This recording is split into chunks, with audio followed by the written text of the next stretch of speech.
I'm gonna crunch I'm this trying to coffee find up out where we are. I'm about to clap. Are we right here? Yes, that's where we are. That's where we are. Do it again. Hold on. Have we started? I'm getting a phone call from Brennan Travis. A phoned called. A minute and a half. Take it out there. Hello. Hello, how are you? We're doing a podcast recording.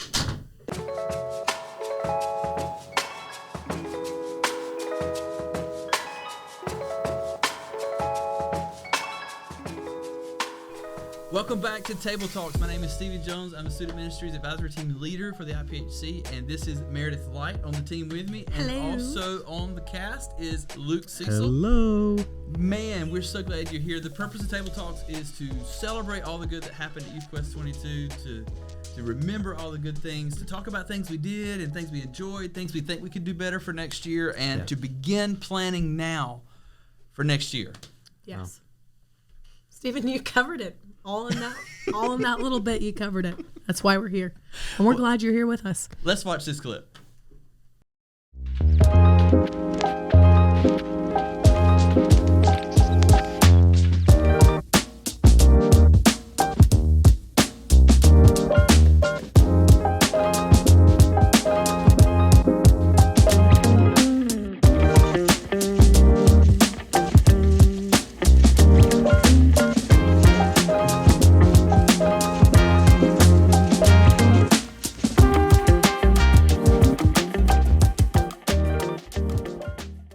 Wow, that was exceptional. We love to see our fine arts students participating, worshiping and singing. Fantastic. I think it's critical. We need to take a moment and thank our fine arts committee. These are men and women who get together every year. They develop the guidelines. They receive feedback, and they do their best to make our fine arts program meaningful for our local churches and meaningful for our students. I want to thank, personally, I want to thank the fine arts committee and our director, Ron, Uncle Ronnie, Ronaldus Magnus, Ron Fredericks. What a legend. Ron Fredericks. Goodness. Youth Quest favorite. Youth Quest favorite for sure. I just don't think that people understand the time, energy, and effort he puts into the guidelines. Every year we put them back out, but he is going over them with a fine-tooth comb. Like, he works so hard on that document along with the team, for sure. Yes, for sure, with the team. Do you know, and he might not want me to tell you this, but I'm going to say it anyway. Do you know that he goes back through every single scorecard for every single participant at every single category every year? I did not. Before they go out, so that he understands what's happening. He's looking for mistakes. He's looking for opportunities to make improvements. He doesn't change things, but he's just aware, and he's putting in the time and the energy. So thank you, Ron. Yeah, we love you, Ron. We do love you, and I honestly thought that you said, I don't know if you'd want me to say this. I thought you were going to tell us his age. No, we're not going to talk about his age. Ron, we love you. I don't know if you know this, but he is... He is only 49. He is 49 years young. No, but we love you, Ron. He might have aged a few years this year, I'm afraid. He may have just fast forwarded, because there were a lot of changes. Lots and lots of changes in fine arts, There were a yeah. lot of changes in fine arts this year. Obviously, COVID was a big deal. COVID changed a lot of things. COVID changed this generation. I think we'll be looking back years from now to see that COVID changed how we look at things, the way that we do things. And looking back, I remember in March of 2020 when in North Carolina, when the governor first shut everything down for us. Stop it.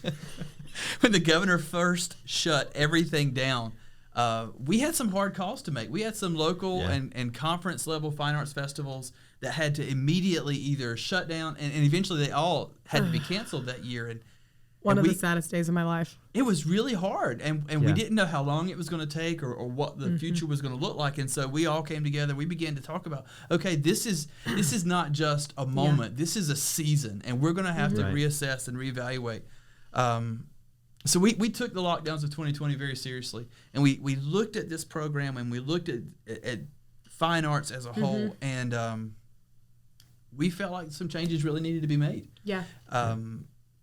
I had a conversation with a local church fine arts director someone who's been in it for years, and they're saying, Stephen, why did we feel so compelled to change this stuff? Yeah. And I just said, listen, the only thing that's more pervasive right now in our society than competition is anxiety. Yeah. And if you do the research about this generation, and if you're thinking about all that they face and the code words that come out in social media, and all the research points to depression and anxiety, and we did not want anxiety to be the obstacle for our generation of leaders to learn ministry and to learn their place in the body of Christ. So we felt like competition was going to be a barrier more so than ever before, and this was the moment to make that pivot. And that's what we did. Right. And it's not that like in previous years that we just felt like it was like this cutthroat competition that people were.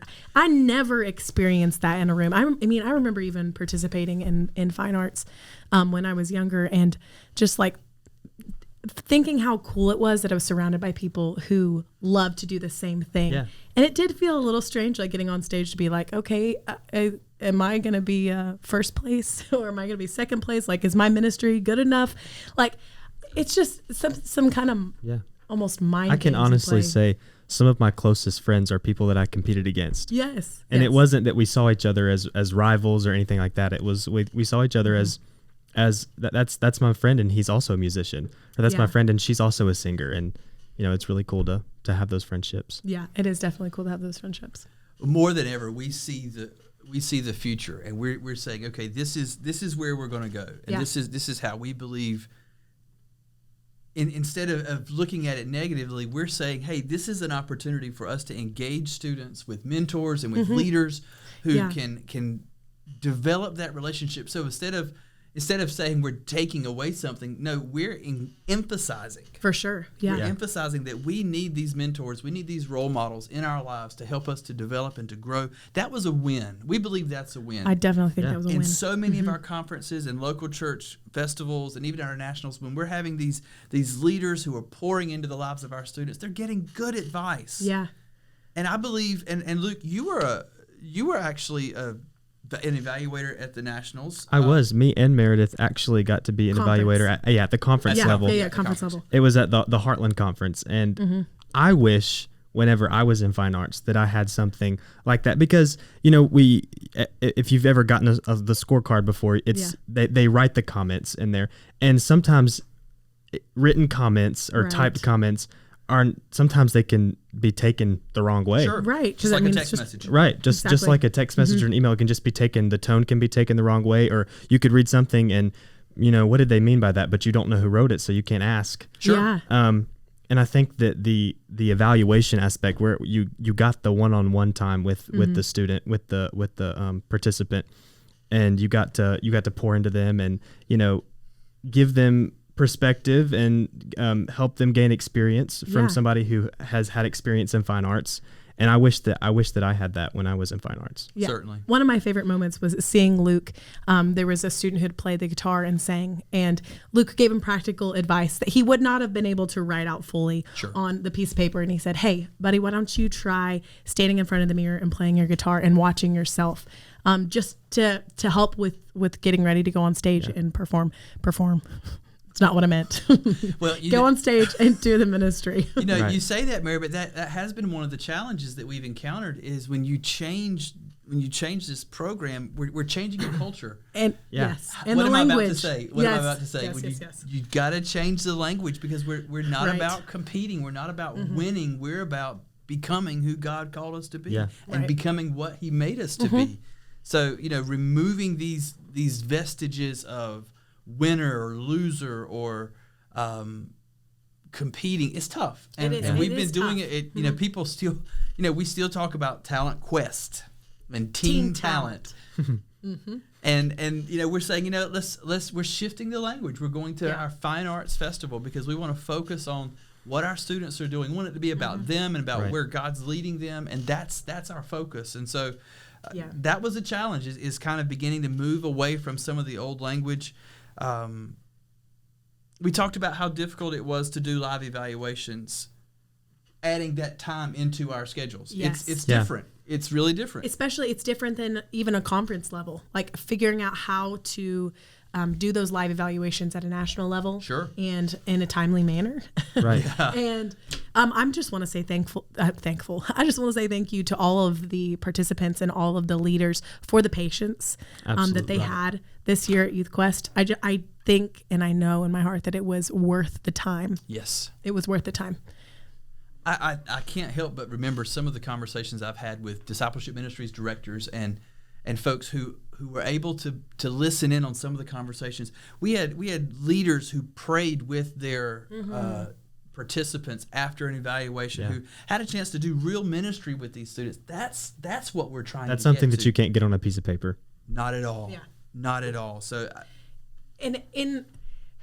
I could read something on a piece of paper and I could take it and I could try to use it, but when it's conveyed from someone and I have a relationship with them, sure, right. When I see them later on, I'm not going to just be like, oh, I wonder if it was them that wrote that comment down. I'm going to know that I can go up and have a conversation. That person can say to me, even if I don't see him for 5 years, that person can come up and say to me like, hey, how's this going? We have that connection. And so I think those ongoing, like, just pieces of advice that you can take and use in life and in ministry. And I don't want to belabor this, but just the idea of having a student who might start at 13 years old and participate in National Fine Arts from 13 until 18, if that student's every year getting this feedback, they're building relationships, they're building connections. Every year they're coming back, hey, Luke, I've been working on this all year. What do you think about this? That's the kind of camaraderie and community we're trying to build. And so I think the changes they've been tough. Some of them have been tough, but I think we're going in the right direction. And we're going to continue to evaluate. We're going to continue to look at it and try to make the best choices as we kind of push forward. One of the best things, and I'll close here with this one. Not only did we kind of move away from competition, but we expanded the scholarship opportunities. And I want to really say thank you to our schools. Thank you. Southwestern, Emmanuel College, Holmes. I want to thank them for stepping up to the plate, because in the past, you only received like the big scholarship if you won first place. But now anybody that scores a superior in their category will have the opportunity for that money coming from any of our schools. And that's a big deal. It is. That's how I got to go to Southwestern. That's also how I got to go to Southwestern. So, well, I didn't go to Emmanuel on fine arts money, but I know that that's a huge part of so many students' projection. We want to be able to pay for college, and this is a great way to do it. So whether you come from a small church or whether you come from a large church, if you're doing your best and you score superior, then you have the opportunity to be a part of our schools. And that's one of the big takeaways from all of this. It's all about ministry and leadership development, and we believe that's a good thing. Right. Definitely. Did we talk about the master classes? I don't think we talked about the master classes. You mentioned it maybe a little in another episode, just a tad. So that was a new thing we did this year. And I'll acknowledge we probably didn't communicate it very well. It was one of those it was a good idea, and I really think it went well. We had some really good turnout. We had some folks being a part of it, but I don't know if we communicated soon enough and well enough. So I really want us to do better about that next year. Yeah, and we definitely will get that information out sooner to you.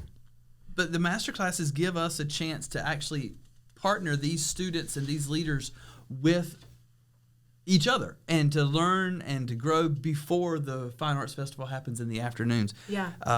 Put them in the room together. All these students who are playing a solo or who are doing a dance or participating in a drama, putting them in the same room with students who are interested in the same things and allowing them to learn from each other and inspire each other. And then give them pointers and tips for when they perform in the afternoons for their fine arts categories. So the master classes are a huge improvement, and I think they're only going to get better. I do too.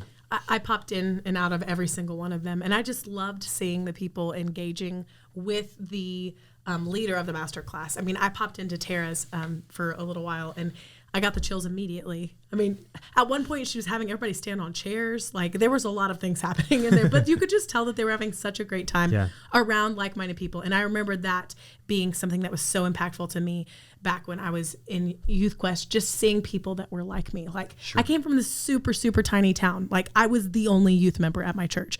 So coming to Youth Quest and seeing people who were like me, who had the same interests as me, who wanted to do vocal solo, who wanted to be silly and do monologues and those kinds of things. It was just really cool to see those people in each class. And just want to say thank you to all of the mentors and the leaders. What do we even call them of those classes? Another one of those things we really need to define a little better. We're working on that with the Fine Arts Committee. Yeah. But shout out to Tara Light and John Owens and Jason McCary and Nathan King for leading those master classes on Fantastic Friday job. of Youth Quest this past Yeah. year. We're talking about incorporating them into all of our mornings this coming year in 23. So I think it's going to be fun, and we're going to gonna talk be about great. it a whole lot more. Yeah. Yeah. We're excited for the future. Well, that's about all the time we've got for today, and we'll see you next time.